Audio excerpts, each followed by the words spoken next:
Dividend investors are making a huge mistake with SCHD, and we're going to get into all that really quickly. But before we start, remember to leave a like and also subscribe and hit the notification bell for more. In the last video, I was going off on this dividend capture strategy and how it may or may not work depending on market conditions. That's one of the things that people make a mistake on when you're investing in SCHD is just taking a look at the dividend and not taking a look at the market volatility, where we're in the actual market itself, and just kind of trying to get SCHD just because the dividend and not understanding that it could be at a very high point or a very low point of the stock, of the market conditions or whatever market conditions we're at, okay?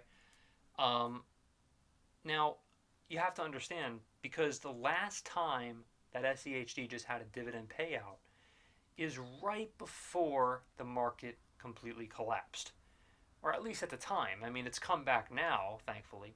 But at the time, then if you were someone who was just going in just for the dividend, it could be a really poor strategy. I'm not saying that it is definitive or whether or not you want to get the dividend capture based on market conditions. But also, don't get me wrong, because all the naysayers out there may say, well, you don't want to get the dividend. You don't want to invest just because of the dividend. You're also going in for growth. And for which I would say, great, or retirement. That's another reason why you would potentially invest in SCHD. And I cannot blame anyone for trying to invest in SCHD because of the retirement incentives. The dividend is phenomenal when it comes to SCHD. Don't get me wrong. I've talked so many times about how amazing the dividend is for SCHD. But you also have to take a look at the restructuring of SCHD in and of itself. Like, they just bought Merck. I believe they also bought AbbVie too. I'm pretty sure, as well as Amgen. And again, this is just off the top of my head. I know, like, some of these companies that that consist of this ETF, like Verizon and a lot of great paying dividend stocks, they are invested in, which, by the way, is not a bad thing. It's not a bad thing that SCHD is invested in these companies, because that's obviously what they are. When you're investing in SCHD, you're investing in a bunch of companies. People don't know that. That's another mistake that people may make when we talk about SCHD, is they don't understand what SCHD even the heck is. They just want to get, I just want to get that dividend, bro. Chill. That's such a cringy thing that I just said, but it's true.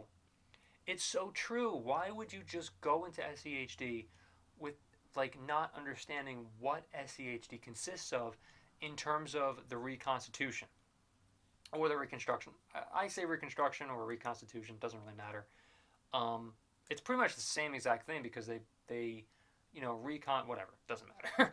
What matters is you need to take a look at exactly what SCHD has in their holdings.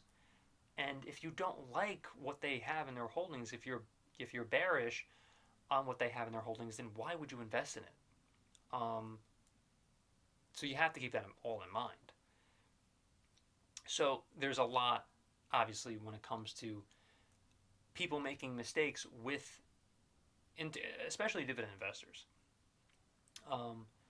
Dividend investors need to do their research. It's another mistake. It's just, you have to do your research, all right, as to what SCHD even is, if it's even right for your portfolio. I forget who says it. I think it may be Warren Buffett, where he uses the word like diversifying instead of diversifying, because diversifying is adding stocks to your portfolio that you don't necessarily should have or need, or some of the best stocks in your portfolio are the ones you already own. That's definitely a Warren Buffett quote. I know that for a fact. So remember to leave a like and also subscribe, and thank you for watching.